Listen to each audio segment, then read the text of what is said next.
Yo, bande de truies. Aujourd'hui, dans cette vidéo, on va faire notre top 5 des meilleurs méchants du MCU.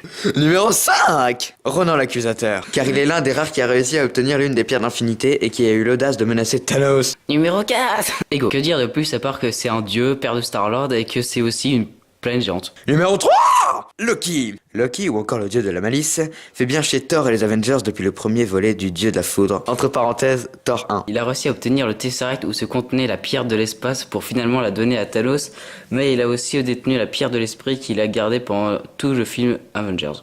Numéro 2, Killmonger. Killmonger a un peu été un méchant à part, car son histoire est plus sombre et différente des autres méchants du MCU.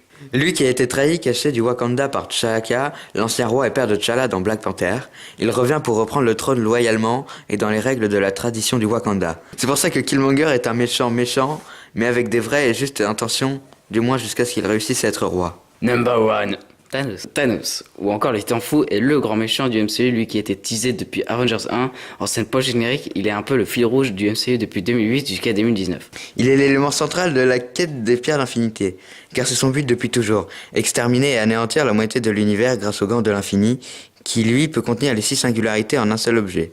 Mais c'est aussi la solution pour échapper aux problèmes de surpopulation et de surconsommation de ressources naturelles des planètes. En gros, il veut instaurer le parfait équilibre entre tout, mais tout cela vaut bien un prix. Et il devra faire des sacrifices, perdre tout ce qui lui appartient, afin de parvenir à son but ultime.